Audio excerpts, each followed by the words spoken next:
All right, final video for the test, practice test taking up.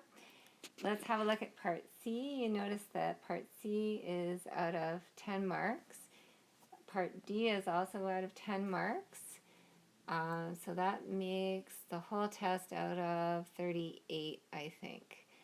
So on part C, this is where most of the understanding of the material in the unit comes from.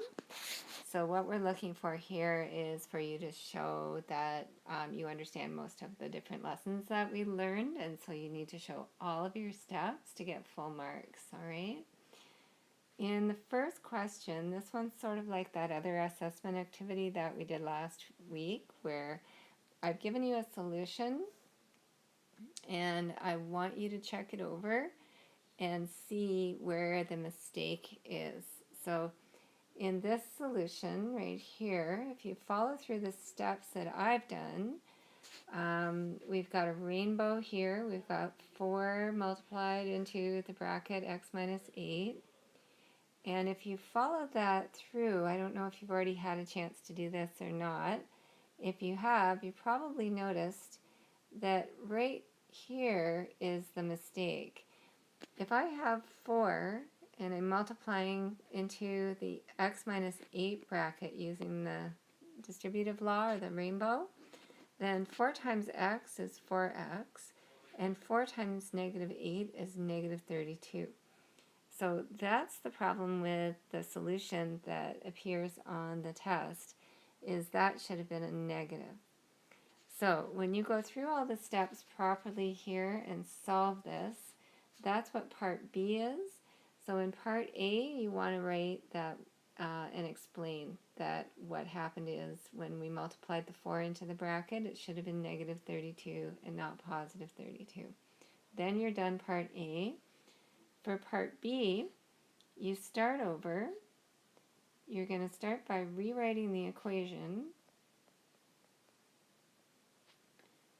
and then you're going to solve this the way it should have been solved.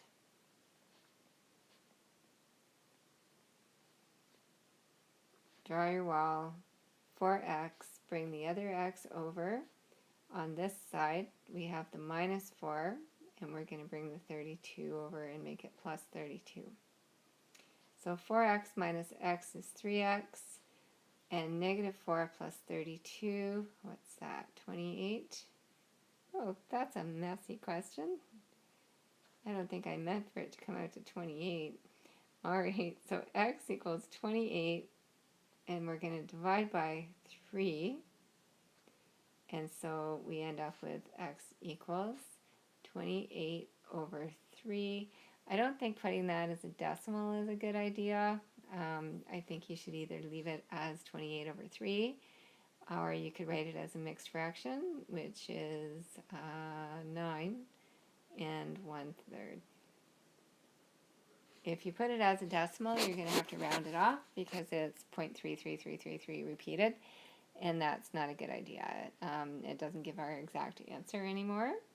Okay, so for part C, that's part of your 10 marks. That's about 3 marks, or 4 marks there. That would be 4 marks. On the next page is question 2, which is the rest of the 10 marks for part C. So here's the other questions for part C. And what these are is more complicated equation solving questions than you saw in part D. So it's the multi-step problems. So for question 2A, if you keep your x's on the x side and your numbers on the number side, we have 3x on this side and a 9 on this side.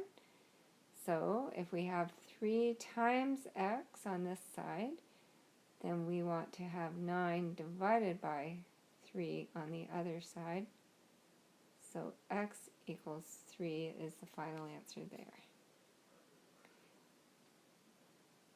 For B, we have 5x on this side and 8 on this side.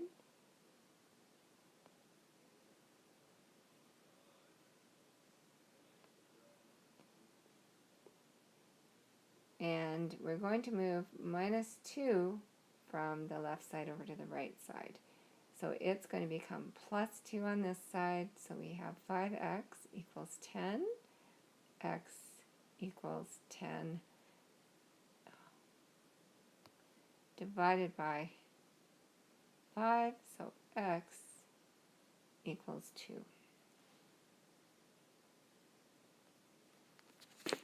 For the last question, be really careful here. We're going to keep the m over 3, and we're going to keep the 10, and the first step is to move minus 5 to this side and make it plus 5. So let's clean up before we do anything else. We'll do the 10 plus 5 equals 15 and extend our line here.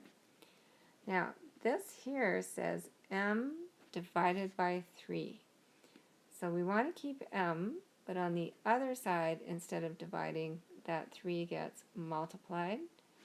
So m and 45, sorry, that's not coming through very well, m equals 45. There we go. So each one of those questions would be worth 2 marks on the test for a total of 6 marks, and then 4 marks for the question that we just finished with the mistake in it for number 1. So that's 10 marks for part C of the test. Now we're going to move on and answer part D, and then I'll give you a chance to go back and practice these problems again. It's a really good idea, like I said, to just keep doing the same problems over and over again. You'll start to see shortcuts and little things that will help you do them faster and easier. So here's the last part of our practice test now. For part D, we've got 2 equations in question 1, and I've thrown in a check, and that's where you're going to check your left side and right side and make sure that both sides come out equal. So if we start by solving our equation, we're going to put all the x's on the x side, all the numbers on the number side. Now we can add them up. 4x minus 2x is 2x. Negative 14 and 6 negatives gives us 14 negatives and 6 negatives is negative 20. Here this is 2 times x, so on the other side it's negative 20 divided by 2. So x equals negative 10. So when we check it, this is what it looks like. The left side of our equation is 4x plus 6, so we're going to write 4 times minus 10 plus 6. On the other side, we're going to write 2 times minus 10 minus 14. If we work both sides out and they both come out to the same number, then we know for sure that we have the right answer for the question, that x equals minus 10. So 4 times minus 10 is minus 40, plus 6 is minus 34. On this side, we have 2 times minus 10 is minus 20, and then minus 14 more, you have 20 negatives, and 14 more negatives, so you have minus 34 on that side too. As soon as you see that those two sides are the same, that's when we know that x equals minus 10 has to be the right answer. We're going to do the same thing over here for our next equation. We're going to multiply that 3 into the brackets, and then we're going to multiply on the other side, we're going to multiply the 2 into the bracket. So we're going to do the rainbow twice.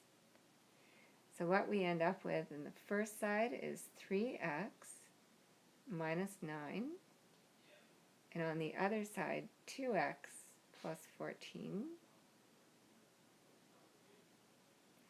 So draw your wall, put your x's on the x side, put your numbers on the number side. 3x take away 2x is 1x. 14 plus 9 is 23. So we have x equals 23. If we're right, then when we put 23 in place of the x in the original equation, we should get the same answer on both sides. So here we're going to get 3 times 20.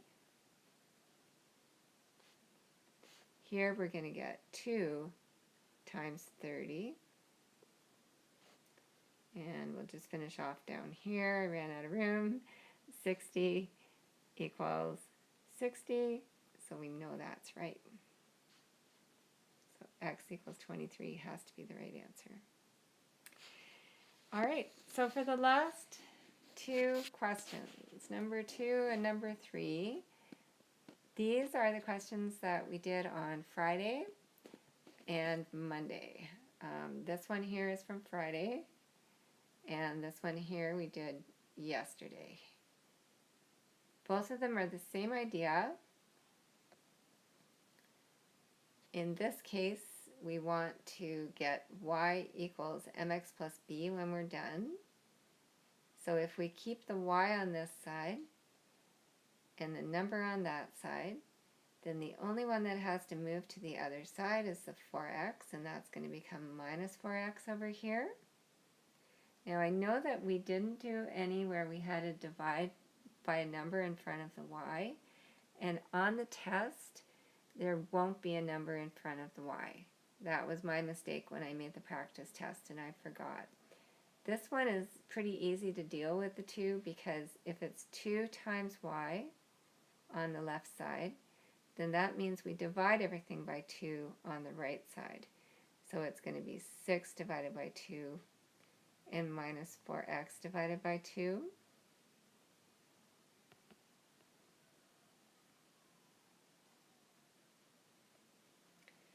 So y is going to be 6 divided by 2, which is 3, minus 4x divided by 2, which is minus 2x. And again, you won't have to do that last step on the test. Julie, don't be mad at me. And the one on the test will just have the y on it, okay? So that's our final answer, as long as we just have y on the left and everything else on the right. So for the very last question, this is what we did in class yesterday. If we're trying to rewrite this equation so it says s equals, then the s is on the wrong side already. So let's do the switcheroo. We're going to take 2k plus s equals p, so that now we have everything on the right side. We have the s where we want it. If we draw the line and we keep s on this side and p on this side, then the only thing we have to change is 2k has to go to the other side, and if it comes to this side we have to subtract it. And so s equals p minus 2k. That's all there is to it, okay? So level 4 is, or sorry, I should say part D is level 4. It's like the hardest questions for all of the topics that we did, okay? Not to scare you off, but just to explain where these questions come from and why they come last on the test. Obviously, there's lots of marks before you get to part D. There's 28 marks out of the 38 before you get to part D. And so leave this section for the last, and then keep in mind that you have all the rest of the time in class to finish these questions off. You've got lots of time to slow down, take your time, check your answers, and you should be able to work through these, even though we know some of these are sort of the harder ones that we've done. But that's what I'm testing, is sort of the level 4 understanding with part D questions on the test. Remember also that the real test is going to look exactly like this test. All I did was go to the computer and change all of the numbers and things like that. So it's exactly the same test, exactly the same types of questions. And the best way for you to study for the test is to do this practice test over.